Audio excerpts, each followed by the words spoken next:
गांव से दूर एक सुनसान जगह पर स्थित भगवान शिव के मंदिर में एक पंडित प्रतिदिन पूजा करता था। वह तांबे के लोटे में जल लाकर मूर्ति का स्नान कराता, मंत्रोच्चार करता। वहीं एक ग्वाला भी अपनी गाय भैंस चराते हुए प्रतिदिन मंदिर आता और अपने तरीके से भगवान की पूजा करता और श्रद्धा पूर्वक प्रार्थना करता। भगवान शिव इस सादगी भरी पूजा से प्रसन्न होते, लेकिन माँ पार्वती ग्वाले के इस पूजन विधि से नाखुश थीं। उन्हें गुस्सा आता था कि ग्वाला पहले फलों को छकता, फिर भगवान को भेंट करता। एक दिन उन्होंने शिव जी से कहा, आप इस ग्वाले को मंदिर आने से रोक दीजिए, क्योंकि वह पूजा की शुद्धता का ध्यान नहीं रखता। पंडित तो पूरी विधि से पूजा करता है, इसलिए उसे आने दीजिए। भगवान शिव मुस्कुराए और बोले, मैं तुम्हारी बात मान सकता हूँ, परंतु अपने इस सच्चे भक्त ग्वाले को मंदिर आने से नहीं रोक सकता। पार्वती असमंजस में पड़ गईं और बोली, आपको पंडित ढोंगी और ग्वाला सच्चा भक्त क्यों लगता है? शिव जी ने कहा, मैं तर्क से नहीं बल्कि प्रत्यक्ष प्रमाण से तुम्हें इसका उत्तर दूंगा। कल तुम स्वयं इसका प्रमाण देखोगी। अगले दिन भगवान शिव ने अपनी दिव्य शक्ति से ग्वाले के पैर में मोच डाल दी, जिससे वह मंदिर देर से पहुंचा। तब तक पंडित वहां आ चुका था।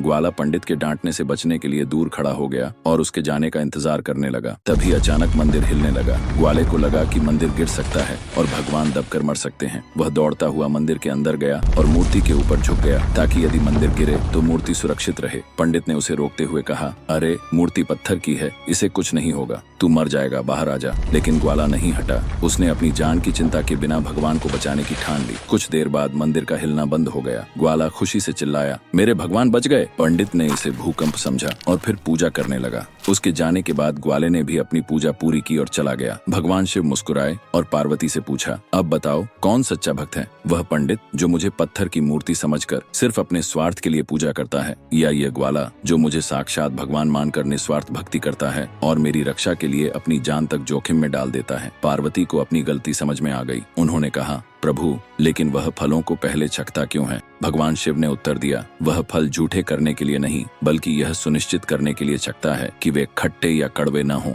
ताकि मुझे केवल मीठे और उत्तम फल ही अर्पित किए जाए। पार्वती को ग्वाले की भक्ति का वास्तविक अर्थ समझ में आ गया।